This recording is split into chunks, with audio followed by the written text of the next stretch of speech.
얼마 전 뉴스를 보다가 깜짝 놀랐어요. 바로 세대생략 증여 얘기였는데요. 혹시 들어보셨나요?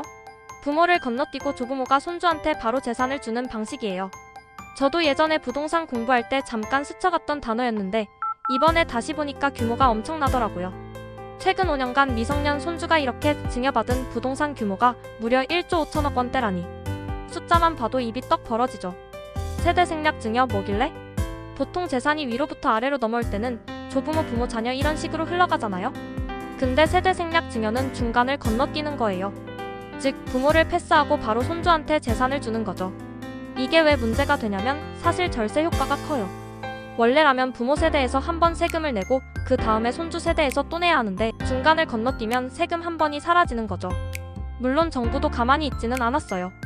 그래서 원래 내야 할 증여세의 30%를 할증 과세합니다. 게다가 미성년자가 한 번에 20억 원 넘게 증여받으면 40% 할증까지 붙어요. 듣기만 해도 꽤 무겁죠. 그럼에도 불구하고 사람들이 이 방식을 쓰는 이유는 결국 장기적으로는 세금을 아낄 수 있기 때문이에요. 특히 부동산 같은 자산은 시간이 지날수록 가치가 올라갈 가능성이 크다 보니 손주 세대한테 일찍 넘기는 게 유리하다는 계산이 깔려 있는 거죠.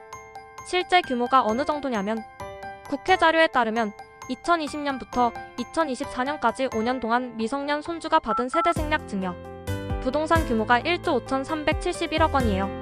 건수로는 9,299건. 연도별로 보면 2020년 2,590억, 2021년 4,447억 최고점, 2022년 3,580억, 2023년 2,942억, 2024년 1,812억. 이렇게 흐르는데 2021년에 확 튀고 그 이후로 조금씩 줄어드는 모습이 보이죠. 저는 이 숫자들을 보고와 정말 부자들은 레벨이 다르구나라는 생각이 먼저 들었어요.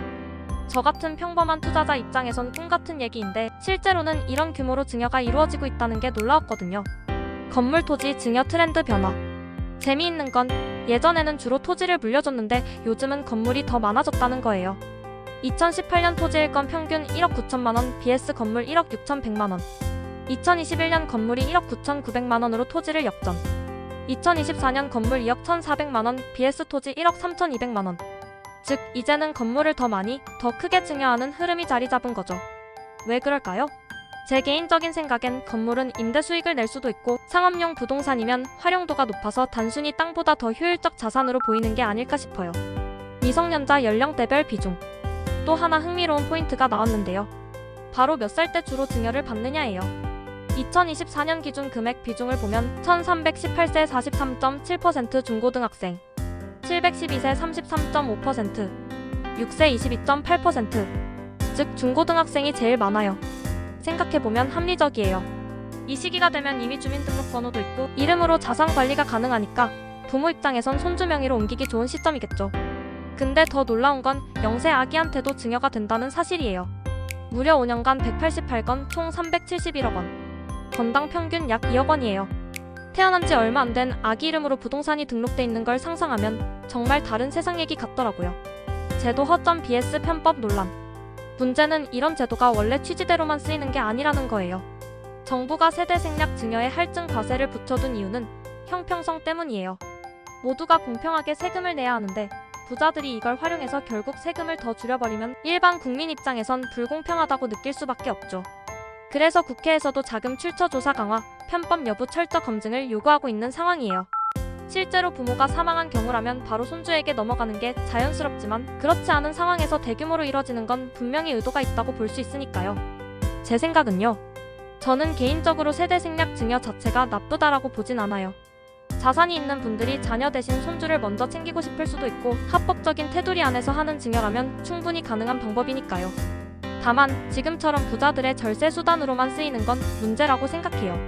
특히 0세 아기 이름으로 수억 원대 자산이 등록돼 있는 건 보통 사람들에겐 참 낯설고 불편하게 다가올 수 있잖아요. 결국 중요한 건 공평성인 것 같아요. 일반인들은 세금 한 푼 줄이는 것도 힘든데 특정 계층만 이런 제도를 적극적으로 활용한다면 사회적 불만이 생길 수밖에 없거든요. 결론. 정리하자면 최근 5년간 미성년 손주가 조부모로부터 직접 받은 부동산 증여 규모 1조 5천억 원. 증여 방식은 건물 중심으로 이동 중. 주요 연령대는 1318세, 심지어 0세 아기도 건당 2억 원씩 증여 사례 존재. 제도 본래 취지보다 절세 편법 논란이 커지고 있음. 앞으로 정부가 얼마나 철저히 관리하느냐에 따라 제도의 의미가 달라질 것 같아요. 저도 투자 공부하는 입장에서 이런 뉴스들을 보면서 세금, 절세 전략이 얼마나 중요한지 다시금 깨닫게 되네요.